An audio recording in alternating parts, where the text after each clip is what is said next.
بسم اللہ الرحمن الرحیم۔ لا حول ولا قوة الا باللہ العلی العظیم۔ اعوذ باللہ من الشیطان الرجیم۔ بسم اللہ الرحمن الرحیم۔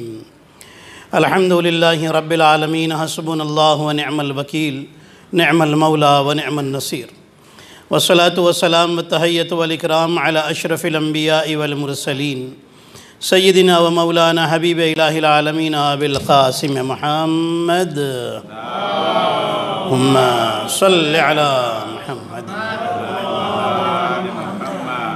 والصلاة والسلام والتحیۃ والاکرام علی اہل بیتہ الطیبین الطاہرین المعصومین المظلومین الغر المیامین، سیما بقیت اللہ فی الارضین روحی و ارواح العالمین لتراب مقدمہ الفدا، اللہم عجل لولیک الفرج، اللہم صل علی محمد، ولعنت اللہ علی اعدائہم اجمعین، اما بعد فقد قال اللہ الحکیم۔ بسم اللہ الرحمن الرحیم۔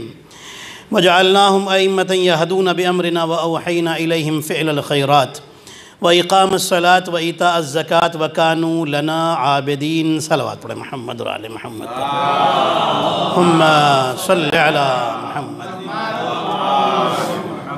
آئیے سب سے پہلے امام علی نقی علیہ السلام کی اس ولادت باسعادت کے موقع پر ان کے پوتے، ان کے فرزند امام زمانہ علیہ السلام کی خدمت میں مبارکباد پیش کریں ایک صلوات کے ساتھ۔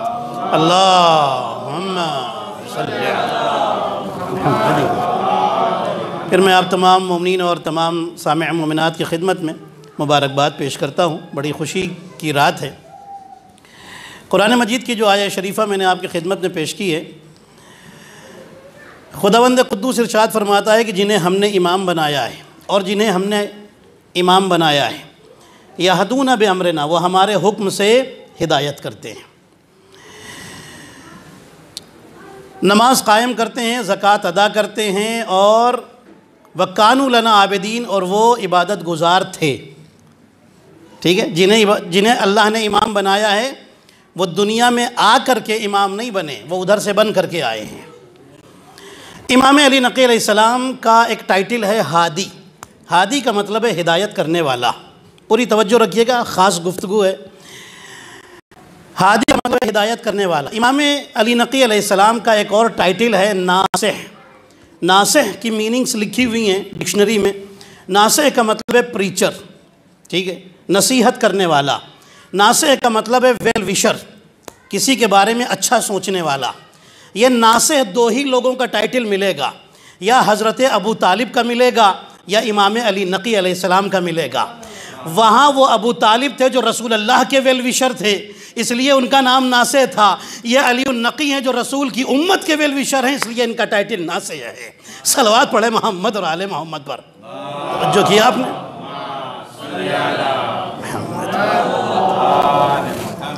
کمال کی رات ہے، ایک علی کے دنیا میں آنے کی رات ہے، علی النقی، ٹھیک ہے۔ والد بزرگوار کا نام کیا ہے؟ امام علی نقی علیہ السلام کے باپ کا نام، والد بزرگوار کا، والد ماجد کا نام کیا ہے؟ امام محمد تقی۔ یعنی میں الفاظ بدل دوں نا، الفاظ بدل کر یوں کہہ دوں کہ وہ رات ہے کہ محمد کے گھر میں ایک علی آ رہا ہے۔ نہیں، اور بات کو آگے بڑھا دیتا ہوں، آج وہ رات ہے کہ محمد کے گھر میں ایک علی آ رہا ہے۔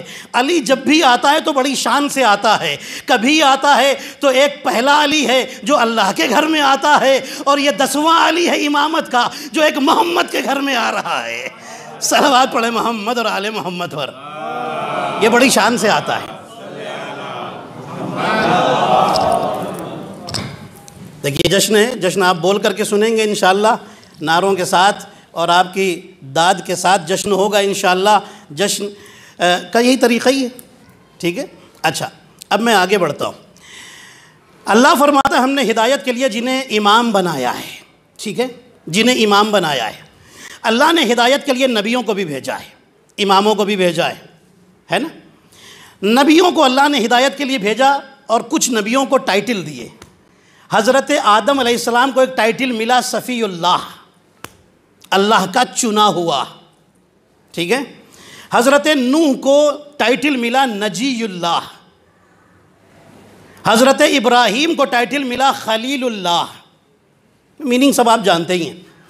حضرت ابراہیم کو ٹائٹل ملا خلیل اللہ، حضرت موسیٰ کو ٹائٹل ملا کلیم اللہ، حضرت عیسیٰ کو ٹائٹل ملا روح اللہ، یہی ہے نا؟ آدم کا ٹائٹل صفی اللہ، نوح کا ٹائٹل نجی اللہ، ابراہیم کا ٹائٹل خلیل اللہ، موسیٰ کا ٹائٹل کلیم اللہ، عیسیٰ کا ٹائٹل حضرت عیسیٰ علیہ السلام، یہ سارے نبی علیہ السلام ہیں۔ حضرت عیسیٰ کا ٹائٹل روح اللہ۔ اب مجھے انصاف سے بتائیے، ماشاءاللہ آپ بھی مجلسیں سنتے ہیں، آپ نے بھی بہت ساری کتابیں پڑھی ہیں، آپ کے پاس بھی ماشاءاللہ بہت ساری نالج ہے، کبھی آپ نے سنا کہ آدم صفی اللہ تو تھے، کیا آدم کا بیٹا بھی صفی اللہ تھا؟ کیا سنا عزیزان محترم؟ کیا آدم کا بیٹا بھی صفی اللہ تھا؟ نہیں، آدم صفی اللہ تھے، بیٹا صفی اللہ نہیں تھا۔ ابراہیم خلیل اللہ تھے، بیٹا خلیل اللہ نہیں تھا۔ نوح نجی اللہ تھے، نوح کا بیٹا نجی اللہ نہیں تھا۔ موسیٰ کلیم اللہ تھے، موسیٰ کی اولاد کلیم اللہ نہیں تھی۔ عیسیٰ روح اللہ تھے، عیسیٰ کے دوسرے رشتہ دار روح اللہ نہیں تھے۔ توجہ رکھیے گا، دوسرے روح اللہ نہیں تھے۔ لیکن عزیزان محترم، یہ کمال ہے ہمارے نبی کا، یہاں اول بھی محمد ہے، اوسط بھی محمد ہے، آخر بھی محمد ہے، سب کے سب محمد نظر آتے ہیں۔ توجہ کیا آپ نے؟ یہ آخر نبی کا کمال ہے۔ یہاں کردار ایک، صلی اللہ علیہ وسلم، یہاں کیریکٹر ایک ہے، کردار ایک ہے، رفتار ایک ہے۔ اللہ اکبر۔ اہل سنت کے ایک بہت بڑے عالم ہیں، وہ اپنی کتاب میں لکھتے ہیں کہ جیسا علی کی نسل میں دور تک معصوم سلسلہ ایک نظر آتا ہے، ویسا کسی کی نسل میں معصوم سلسلہ نظر ہی نہیں آتا۔ کہیں دیکھا آپ نے؟ حضرت ابراہیم علیہ السلام کے دو بیٹے، چلیے حضرت اسماعیل اور حضرت اسحاق، حضرت ابراہیم کے بیٹے، ٹھیک ہے؟ حضرت اسحاق کے بیٹے یعقوب، یعقوب کے بیٹے یوسف، بات ختم ہو گئی نا؟ حضرت یوسف کے بعد اب سلسلے بہت دن تک رکے رہے، اس کے بعد پھر نبی آئے۔ توجہ رکھیے گا، لیکن یہ ہمارے علی کا کمال ہے کہ جہاں 12ویں سلسلے تک عصمت جاری ہے، اور آج بھی ایک معصوم فرزند علی کا پردہ غیبت میں ہے۔ توجہ ہے آپ کی؟ اب سنیے، میں آپ کو تھوڑی سی اکنالج بھی کرنا چاہتا ہوں، تھوڑا سا علمی معلومات بھی آپ کے حوالے کرنا چاہتا ہوں۔ امام علی نقی علیہ السلام سامرہ میں ہیں، ٹھیک ہے؟ سامرہ میں امام علی نقی علیہ السلام ہے۔ امام کا ایک صحابی ہے جو غریب آدمی ہے بیچارہ، بڑی مشکل سے سامرہ گیا ہے، کچھ پیسے ویسے کا جگاڑ اگاڑ کر کے انتظام کر کے گیا ہے تاکہ امام کے چہرے اقدس کی زیارت ہو جائے۔ زیارت کی بہت ایک خاص بات میں آپ کے سامنے پیش کرنا چاہتا ہوں، پوری توجہ رکھیے گا۔ امام سے ملاقات کرنے، امام کی زیارت کرنے گیا ہے، امام علی نقی کا صحابی ہے، ٹھیک ہے؟ یہ گیا ہے، امام کی زیارت کی، امام سے بہت سارے میسیجز سنے، بہت ساری حدیثیں سنی، بہت ساری علمی باتیں امام سے سنی۔ اب واپس آنا چاہتا ہے، کہنے لگا اے امام، ایک دل میں بڑی حسرت ہے۔ امام فرماتے ہیں کیا بات ہے؟ کہنے لگا میں کوفے کا رہنے والا ہوں، آپ سامرہ میں رہتے ہیں، کوفہ سامرہ بہت دور ہے، میں آ نہیں سکتا، ہمیشہ یہاں آ نہیں سکتا، آنے میں ٹائم لگتا ہے، کچھ ایسا انتظام کر دیجئے کہ میں جب چاہوں آپ کے چہرے کی زیارت ہو جائے۔ کیا سنا عزیزان محترم؟ کچھ ایسا انتظام کر دیجئے کہ جب چاہوں، نہیں لفظوں پہ غور کیجئے گا، آپ کے چہرے کی زیارت کر لوں۔ امام فرماتے ہیں تیرا گھوڑا کہاں ہے؟ کہنے لگا باہر کھڑا ہے۔ امام اپنی جگہ سے اٹھے، باہر تشریف لائے، اس کے گھوڑے پر ہاتھ رکھا۔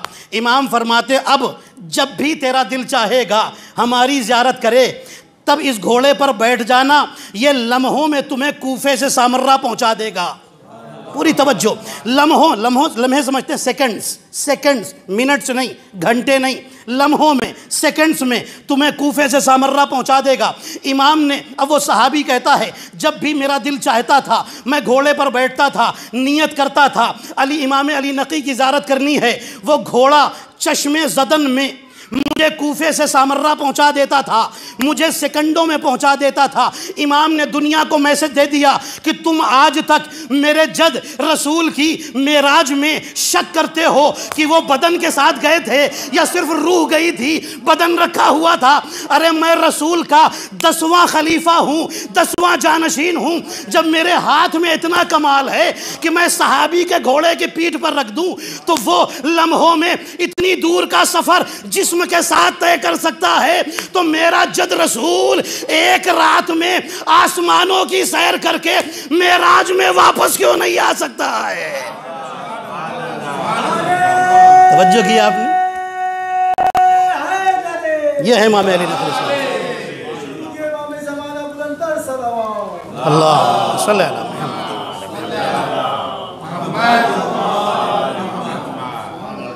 امام اپنی فضیلت اپنے لیے کب دکھاتے ہیں؟ وہ تو اس لیے کمال یہ معجزے دکھاتے ہیں تاکہ دنیا رسول کو مان لے، اللہ کو مان لے، اسلام کو مان لے، قرآن کو مان لے، قرآن کو تسلیم کر لے، قبول کر لے۔ اب سنیے گا، ایک اور آپ کے حوالے کرتا ہوں یہ روایت۔ ایک کرسچن آیا متوکل ملعون کے دربار میں۔ یہ متوکل کون ہے؟ جس کو سیکنڈ یزید کہا جاتا ہے، اتنا بڑا دشمن تھا اہل بیت کا۔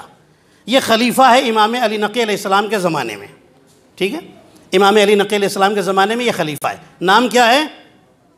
متوکل۔ بھائی توجہ میری طرف رکھیے گا، متوکل اس کا نام ہے۔ اس کے ظاہر خلیفہ کا مطلب تھا اس زمانے میں راجہ، بادشاہ، جو بھی کہہ لیجیے، جو بن کر کے بیٹھے ہوئے تھے اہل بیت کے حق پر، توجہ ہے، غصب کر کے۔ اہل بیت کا حق ہے نا پوری دنیا پر حکومت کرنا، یہ کس کا حق؟ اہل بیت کا حق۔ اہل بیت کے نام پر یہ حکومت حاصل کی اور پھر اہل بیت کو زہر دے دے کر کے مارنا شروع کر دیا۔ یہی تو کیا انہوں نے۔ یہ ان کے اچھا جو حق چھینتا ہے اس کو کیا کہتے ہیں؟ غاصب۔ سمجھ گئے نا؟ یہ تو آپ جانتے ہیں، غاصب۔ غاصب کا مطلب غصب کرنے والا، چھیننے والا۔ کرسچن ایک آیا اور آ کر کے دربار میں کھڑا ہو گیا۔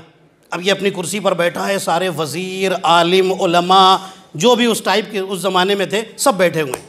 اس کرسچن نے ایک سوال کیا، کہنے لگا، آج میں کچھ سوال اور جواب آپ کو سناتا ہوں بہت مختصر لفظوں میں، اور پھر میں فضائل کے چند جملے کہہ کر کے تقریر ختم کر دوں گا۔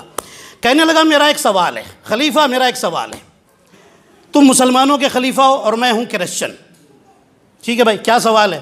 کہنے لگا، میں نے توریت میں پڑھا، زبور میں پڑھا، انجیل میں پڑھا، ایک کوئی سورہ ایسا ہے جس میں 7 حرف نہیں ہیں، 7 لیٹرز نہیں ہیں، اگر اس سورے کو کوئی پڑھ لے گا تو وہ جنتی ہوگا۔ کون سا سورہ ہے جس میں 7 لیٹرز، 7 حرف؟ توجہ ہے آپ کی؟ نہیں ہے۔ کون سے؟ اب اس نے خود ہی بتانا شروع کر دیا۔ کہنے لگا، میں نے توریت میں پڑھا، نہیں ملا، زبور میں پڑھا، وہ سورہ نہیں ملا، انجیل میں پڑھا، وہ سورہ نہیں ملا۔ یہ ساری کتابیں بھی آیتوں کی شکل میں اتری ہیں، آیتوں کی شکل میں اتری ہیں، ٹھیک ہے؟ کہنے لگا، مجھے نہیں ملا، آپ بتائیے۔ خلیفہ نے پوچھا، کون سے لیٹر سے؟ بتاؤ، میں بتا دوں گا۔ بڑا گھمنڈ تھا، بتا دوں گا۔ اس نے کہا، سنو، پہلا حرف ہے سا، سا جسے کہتے ہیں سا، ٹھیک ہے؟ جیم، خا، ضا، زا، فا اور شین۔ توجہ ہے آپ کی؟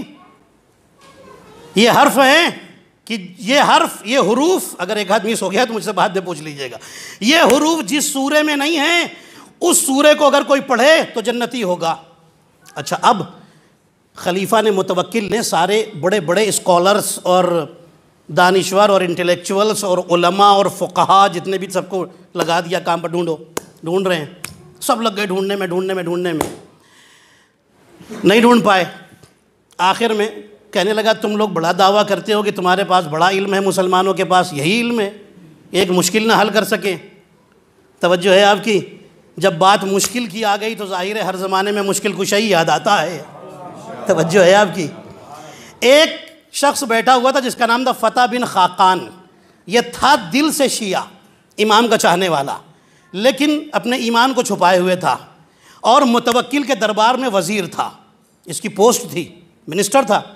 اس نے کہا کہ خلیفہ صاحب، متوکل صاحب، آپ کیوں پریشان ہیں؟ اگر کہیں تو میں امام علی نقی کو بلائے لیتا ہوں، سب سے تو پوچھ لیا، بلا لیا جائے۔ امام علی نقی تشریف لائے، فرماتے ہیں، کیا بات ہے؟ کہنے لگا، کوئی ایسا سورہ جس میں یہ 7 لیٹرز نہیں ہیں، 7 حروف نہیں ہیں، بتائیے، اس کا پڑھنے والا جنتی ہوگا۔ بیمار پر پڑھ دیا جائے تو اسے شفا مل جاتی ہے۔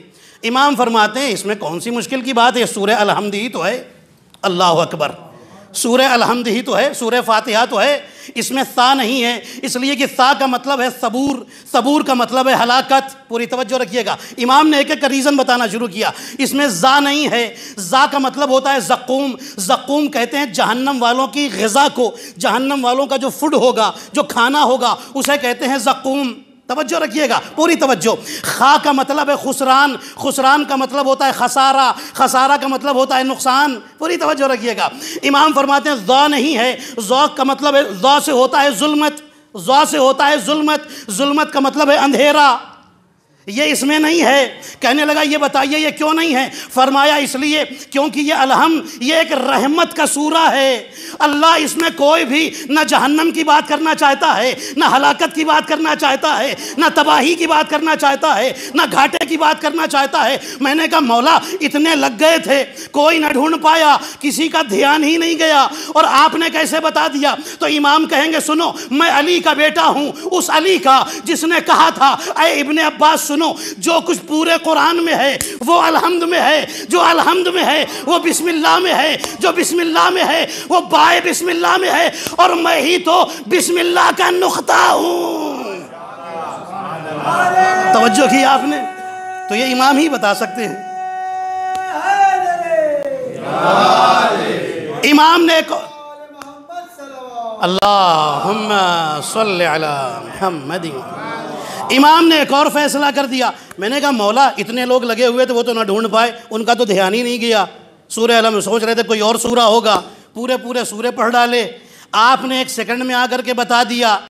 امام فرماتے ہیں کہ یاد رکھو یہ قرآن ہے، یہ قرآن ہے، انہوں نے قرآن کھول کھول کر کے ڈھونڈا لیکن ان کا دھیان ادھر نہیں گیا، ان کو نہیں ملا۔ یہ ہمیں کیوں مل گیا؟ سورہ تو موجود تھا پھر بھی ان کو نہیں ملا، کیوں؟ اس لیے کہ جب قرآن غاصب کے ہاتھ میں آئے تو اپنے راز کو چھپا لیتا ہے، اور جب وارث کے ہاتھ میں آئے تو راز کو بتا دیتا ہے۔ صلوات پڑھے محمد اور آل محمد پر۔ غور کیا آپ نے؟ غاصب کے ہاتھ میں آئے، غور کیا آپ نے؟ غاصب کے ہاتھ میں اپنے راز نہیں بتاتا، جب وارث کے ہاتھ میں آ جائے تب اپنے راز بتا دیتا ہے۔ میں وارث قرآن ہوں، جب یہ اپنے وارث کے ہاتھ میں آیا تو راز بتانے لگا۔ ابھی تو جشن غدیر آ رہا ہے نا، اس لیے تو میں آپ کو تیار کر رہا ہوں تاکہ اس دن انشاءاللہ آپ کا جوش ولا اور بلندی پر ہو انشاءاللہ۔ اور غدیر کے دن تو ظاہر سی بات ہے آپ سب کے سب غدیری ہیں ماشاءاللہ، ہمارا تو ایمان، مذہب، عقیدہ سب کچھ وہیں سے شروع ہوتا ہے نا، اور سب کچھ تو ولایت پہ رکا ہوا ہے۔ بہرحال یہ چند جملے اور آپ کی خدمت میں عرض کر دوں۔ ایک اور شخص آیا اور آ کر کے اس نے خلیفہ کے دربار میں، اچھا یہ کوئی کرسچن نہیں ہے، یہ ہے مسلمان، بہت اس کو فخر ہے، غرور ہے کہ مجھ سے بڑا قابل انسان کوئی نہیں۔ قابلیت ہونا اچھی بات ہے، قابلیت ہونا بری بات ہے۔ کیا سنا آپ نے؟ نہیں سمجھے عزیزان محترم، قابل ہونا بری بات ہے، اب سمجھے؟ قابلیت ہونا اچھی بات ہے، قابلیت ہونا بری بات ہے، اب سمجھ گئے؟ یہ غرور ہونا کہ ہم سے بڑا تو کوئی عالم ہی نہیں ہے، اس کو بھی تو غرور تھا نا کہ اللہ میری قربانی قبول کرے گا، حابیل کی کہاں کرے گا؟ توجہ ہے، اسی لیے میں نے جملہ کہا اور اس جملے کی وضاحت کر دی۔ بہرحال وہ شخص کہتا ہے کہ امام سے کہ اے علی النقی، اچھا یہ بوڑھا آدمی اور امام کی کم سنی، امام کی ٹوٹل لائف جو ہے نا وہ ہے 40 سال بس، ظاہری زندگی، حقیقی زندگی تو اللہ جانے کب سے ہیں۔ اللہ اکبر، جب کچھ نہیں ہوگا تب بھی ہوں گے، کیونکہ یہ اللہ کا نور ہے نا۔ نہیں آپ نے غور نہیں کیا، یہ اللہ کے نور ہیں، ہمارا عقیدہ ہے نا، اور یہ ہمارا عقیدہ نہیں، قرآنی عقیدہ ہے کہ یہ اہل بیت اللہ کا نور ہیں۔ چلیے یہاں پر بات آ گئی، خوبصورت سا ایک جملہ آپ کے حوالے کر کے آگے بڑھتا ہوں۔ لوگ کہتے ہیں کہ اہل بیت بھی نور سے بنے، آپ شیعہ کہتے ہیں اہل بیت بھی نور سے بنے، فرشتے بھی نور سے بنے، تو دونوں میں فرق ہی کیا ہے؟ جیسے فرشتے ویسے اہل بیت۔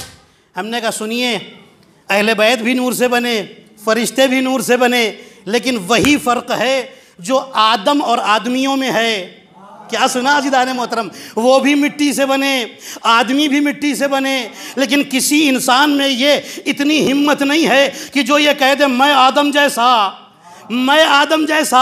تو جو فرق آدم نبی میں اور آدمیوں میں ہے، وہی فرق اہل بیت کے نور اور فرشتوں کے نور میں ہے۔ صلوات پڑھے محمد اور آل محمد پر۔ غور کیا آپ نے؟ وہ شخص کہتا ہے کہ آپ کہتے ہیں بڑا علم ہے۔ امام علی نقی علیہ السلام بیٹھے، فرماتے ہیں کیا سوال ہے تیرا؟ کہنے لگا سوال یہ ہے کہ اللہ نے فجر کی 2 رکعت نماز کیوں رکھی؟ یہ میں آج آپ کو یہ ساری باتیں پیش کر رہا ہوں تاکہ آپ کے انشاءاللہ نالج میں ہمارے جوان بھائیوں کے اور انشاءاللہ اضافہ ہوگا۔ اللہ نے فجر کی 2 رکعت نماز کیوں رکھی؟ پہلا سوال۔ دوسرا سوال، حضرت آدم جب حج کر رہے تھے، حضرت آدم نے حج کیا یا نہیں کیا؟ پہلا سوال۔ امام فرماتے ہیں بے شک کیا، ہر نبی نے کیا، انہوں نے بھی کیا۔ اچھا، کہنے لگا کہ یہ بتائیے حج میں انسان کو سر کے بالوں کو مونڈنا جب پہلا حج ہو واجب ہے نا؟ شریعت کا مسئلہ آپ جانتے ہیں نا، جب پہلی بار حج پہ جائیں تو بال صاف کرنا واجب ہے، دوسری مرتبہ میں نہیں ہے، پورا بال نہیں لیکن تھوڑے سے بالوں کا کاٹنا تب بھی واجب ہے، جسے کہتے ہیں تقصیر، ٹھیک ہے؟ پورے بالوں کو صاف کرنا اسے کہتے ہیں حلق عربی میں، ٹھیک ہے؟ تو یہ بتائیے آدم کے سر کے بال کس نے صاف کیے تھے؟ یہ وہی لوگ ہیں جو علی سے پوچھتے تھے میرے سر میں کتنے بال ہیں۔ توجہ ہے آپ کی؟ یہ وہی لوگ ہیں، یہ انہی کی نسل ہے۔ ارے کوئی علمی بات لو جس سے دنیا میں ترقی ہو، دنیا اوپر جائے، کام کی بات پوچھو۔ آدم کے سر کے بال کس نے مونڈے تھے؟ اگر امام نے تو بتایا، فائدہ کیا ہوا ان کا؟ آپ بتائیے۔ چلیے علم میں اضافہ ہوا وہ ایک الگ بات ہے، لیکن آپ بتائیے، یہ وہی نسل ہے۔ آپ ماشاءاللہ مسکرا دیے، جشن یہی ہوتا ہے کہ مومنین کے چہروں پہ مسکراہٹ آ جائے۔ کہنے لگا امام یہ بتائیے کہ آدم کے سر کے بال کس نے صاف کیے تھے، کس نے مونڈے تھے؟ تیسرا سوال، حضرت سلیمان نے جب ایک پرندے نے جس کا نام تھا ہدہد، اس نے آ کر کے کہا تھا کہ میں نے ایک ایسا شہر دیکھا ہے کہ جہاں پر ایک پرنسس ہے، ایک ملکہ ہے جس کا نام ہے ملکہ سبا جسے کہتے ہیں، ٹھیک ہے؟ اس کا نام تھا بلقیس، ملکہ سبا بلقیس ہے، اتنی شاندار اس کی حکومت ہے اور بڑی شاندار خاتون ہے۔ تو اس وقت نبی سلیمان نے کہا تھا کون ہے جو اس کو تخت کے ساتھ، یعنی جس کرسی پر وہ بیٹھی ہے اسے کہتے تھے تخت، بادشاہی تخت، اس تخت کے ساتھ یہاں پر میرے سامنے حاضر کر دے۔ سنا ہے نا آپ نے واقعہ؟ کون ہے جو حاضر کر دے؟ تو اس وقت وہاں پر ایک شخص بیٹھا تھا، وہ شخص انسانوں میں نہیں تھا، وہ بھی جناتوں میں تھا، جس کا نام تھا آصف ابن برخیہ، حضرت سلیمان کا جانشین تھا، ٹھیک ہے؟ حضرت سلیمان کا وصی تھا۔ پوری توجہ رکھیے گا، چونکہ جناتوں پر بھی حکومت تھی، انسانوں پر بھی حکومت تھی، تو ہر جگہ کے لیے وصی بھی چاہیے کہ نہیں چاہیے بھائی؟ ٹھیک ہے؟ تو یہ آصف ابن برخیہ نے کہا میں لے کر آؤں گا اتنی دیر میں جتنا آپ پلک جھپکائیں گے، اس سے بھی پہلے میں تخت بلقیس لا کر کے حاضر کر دوں گا۔ اب یہ سوال کرنے والا کہتا ہے کہ یہ بتائیے یہ واقعہ تو صحیح ہے؟ امام فرماتے ہیں بے شک صحیح ہے۔ کہنے لگا یہ بتائیے کہ جب سلیمان خود یہ کام کر سکتے تھے تو آصف ابن برخیہ سے کیوں کروایا؟ سمجھ گئے 3 سوال؟ پہلا سوال فجر کی 2 رکعت کیوں ہیں؟ دوسرا سوال حضرت آدم کے سر کے بال کس نے صاف کیے؟ تیسرا سوال سلیمان جب یہ کام کر سکتے تھے، بلقیس کا تخت لا سکتے تھے، تو اپنے وصی سے کیوں منگوایا؟ پوری توجہ رکھیے گا۔ امام نے اب جواب دینے شروع کیے، فرماتے ہیں کہ سنو، فجر کی 2 رکعت اس لیے ہے کہ جب نبی آدم اس زمین پر آئے، رات کا ٹائم تھا، پوری رات روتے رہے کیونکہ نور سے نکل کر اندھیرے میں آئے تھے۔ رات کا وقت تھا دنیا کا، جنت میں نور ہی نور ہے، روشنی سے نکل کر اندھیرے میں آئے تھے، رات بھر گھبراہٹ میں روتے رہے۔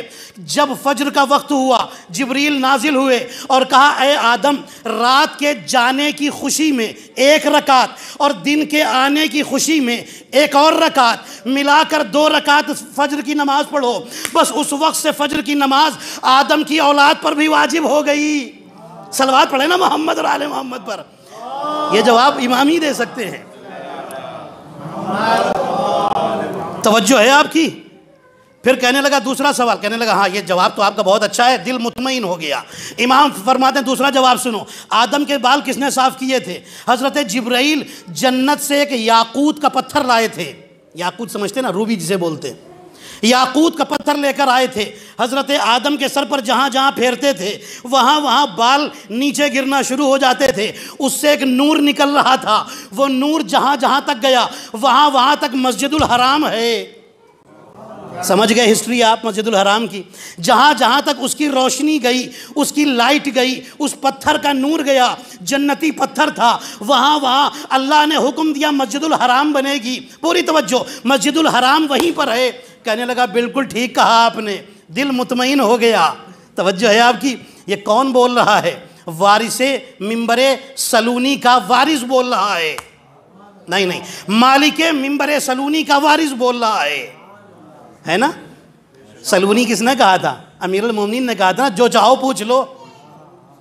پوری توجہ۔ اب تیسرا جواب، کہنے لگا یہ بتائیے کہ سلیمان جب تخت لا سکتے تھے تو اپنے وصی سے کیوں منگوایا؟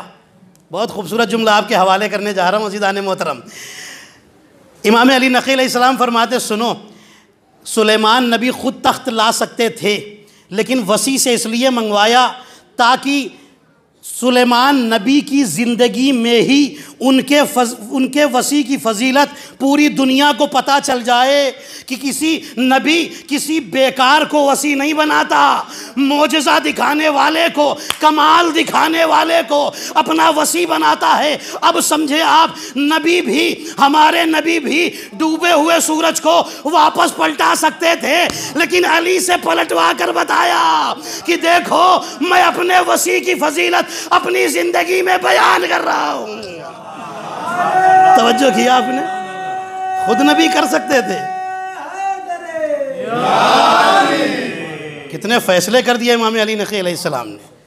بہت سارے سوال ہیں اور ان کے بہترین جواب امام علی نقی علیہ السلام نے دیے۔ پھر کبھی انشاءاللہ وقت رہا تو آپ کی خدمت میں عرض کروں گا، بات یہیں پر ختم ہوتی ہے۔ امام علی نقی علیہ السلام کی آپ کی خدمت میں 3 حدیثیں خالی پیش کر دوں، 3 سیئنگز۔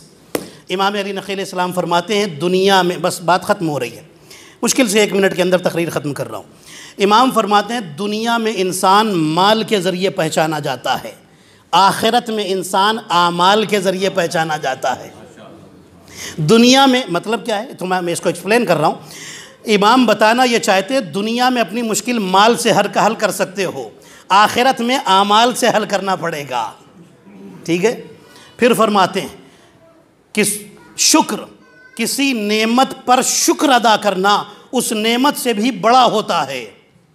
یہ میں نے دوپہر میں بھی نماز کے بعد یہ بات عرض کی تھی، ہمارے زولی بھائی نے اس کا ٹرانسلیشن بھی کیا تھا پرچگیز میں۔ امام فرماتے ہیں، امام علی نقی علیہ السلام، نعمت کا شکر ادا کرنا نعمت سے بھی بڑا کام ہے اور بڑی چیز ہے۔ کیوں؟ فرماتے اس لیے کہ نعمت ختم ہونے والی چیز ہے، نعمت کا شکریہ آخرت میں کام آنے والی چیز ہے۔ توجہ کیا آپ نے؟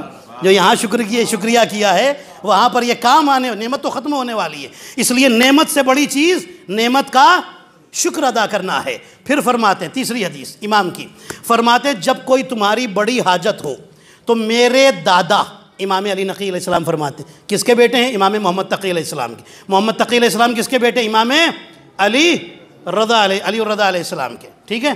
فرماتے ہیں جب تمہاری کوئی بڑی حاجت ہو تو میرے دادا امام علی ابن موسیٰ الرضا کی قبر پر جاؤ اور جہاں امام دفن ہیں ان کے سرہانے کے پاس جہاں سر ہوتا ہے وہاں پر کھڑے ہو کر 2 رکعت نماز پڑھو، جیسے فجر کی نماز پڑھتے ہیں نماز حاجت کی نیت سے 2 رکعت نماز پڑھو اور اس کے بعد دعا، اور پھر دعا مانگو، اپنی حاجت پیش کرو، امام علی ابن موسیٰ الرضا کو وسیلہ بناؤ، ہم اہل بیت کو وسیلہ بناؤ، اللہ تمہاری حاجت کو ضرور قبول کرے گا۔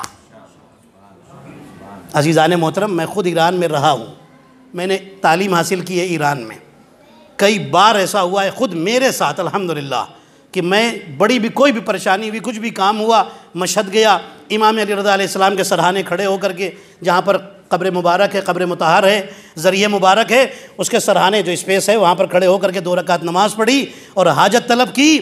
یہ ممبر رسول پر بیٹھا ہوا ہوں، خدا گواہ ہے امام نے ہماری حاجت کو ضرور پورا کیا ہے۔ آپ جائیے انشاءاللہ، جب بھی آپ جائیں ضرور جائیں امام علی رضا علیہ السلام کی زیارت کے لیے، اور تو یہ عمل ضرور کریں، آپ کی حاجتوں کو امام ضرور قبول فرمائیں گے۔ وآخر دعوانا الحمدللہ رب العالمین وصلی اللہ علی محمد وآلہ الطاہرین۔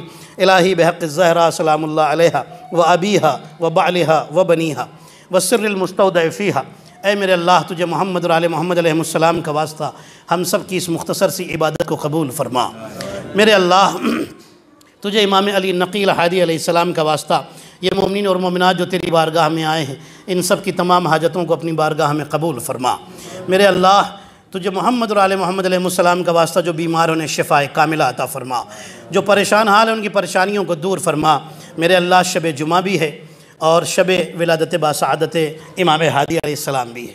پروردگار تجھے ان دونوں مناسبتوں کا واسطہ اور یہ ذی الحجہ کا مبارک مہینہ بھی ہے، پروردگار تمام مومنین مومنات جہاں بھی ہیں ان سب کے رزق و روزی میں خیر و برکت عطا فرما، تمام مومنین مومنات کے جان مال اور عزت و آبرو کی حفاظت فرما، امام زمانہ علیہ السلام کے ظہور میں تعجیل فرما، ہم سب کو ان کے اصحاب و انصار میں شمار فرما۔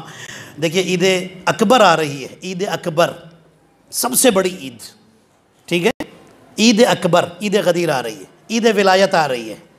معصوم فرماتے ہیں عید غدیر میں اگر کوئی انسان غدیر کے دن یا غدیر کی رات میں بھی آپ کر سکتے ہیں، کوئی بھی کچھ بھی خوشی میں خرچ کرے یا کسی مومن کو کھانا کھلائے، اللہ اس کا بے انتہا ثواب عطا کرتا ہے، ٹھیک ہے۔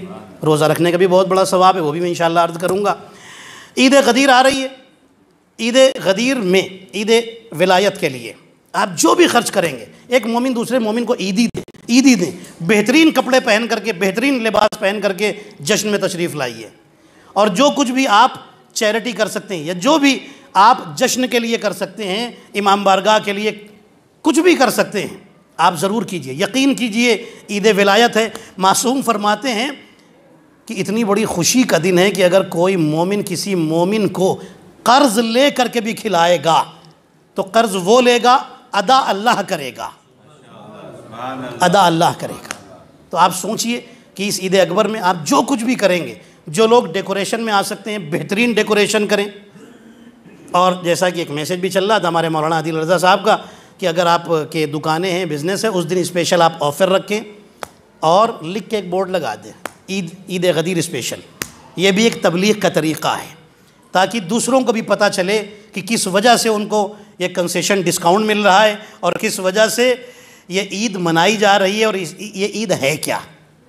ایک جملہ کہہ دوں عزیزان محترم، کربلا اتنی عام ہو گئی کہ سب کو پتہ چل گئی، غدیر سب کو پتہ نہ چل سکی۔ کیوں؟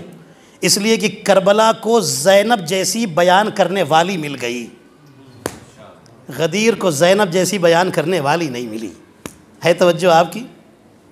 زینب جیسی، زینب نے ولایت ہی کی، تو زینب نے ڈیفینڈ کیا ہے نا کربلا میں، سب کچھ ولایت کا تھا، لیکن کسی نے یہ شعر میں یہ بات کہی تھی جو میں نے آپ کو تحت میں سنا دی، ٹھیک ہے۔ بہرحال یہ غدیر کے دن جتنی بھی ہو سکے خوشیاں منائیں انشاءاللہ، اللہ، اور عید غدیر کے دن اللہ سے کہیں میرے اللہ تجھے تیری سب سے بڑی خوشی کا واسطہ میری چھوٹی سی یہ حاجت قبول کر لے۔ یہ طریقہ ہے دعا مانگنے کا، یہ طریقے ہیں دعا اللہ سے کچھ مانگنے کے، یہ طریقے ہیں۔ آپ کسی کے پاس اپنی کام لے کے جاتے ہیں نا، پہلے اس کی خوب تعریفیں کرتے ہیں، اس کے بعد تاکہ اس کا دل نرم ہو جائے۔ اللہ تو ویسے ہی کریم ہے، وہ تو بغیر تعریف کیے عطا کرتا ہے، تو تعریف کر کے مانگیں تو کتنا عطا کرے گا۔ یہ تعریف اس کو کام نہیں آتی، یہ تعریف ہمیں کام آتی ہے۔ ہر اللہ کی تعریف پر ہمارے نامہ عمل میں ثواب لکھا جاتا ہے، تو کام تو ہمارے ہی آ رہی ہے، اس کے کون سے کام آ رہی ہے۔ تو بہرحال عید اکبر ہے، عید اکبر آنے والی ہے، اس کی اچھی سے اچھی تیاری کریں، زیادہ سے زیادہ پارٹیسپیٹ کریں، انشاءاللہ اللہ آپ کو ہر عمل کے لیے بہترین ثواب اور بہترین اجر عطا فرمائے گا۔ وآخر دعوانا الحمدللہ رب العالمین وصلی اللہ علی محمد وآلہ اجمعین۔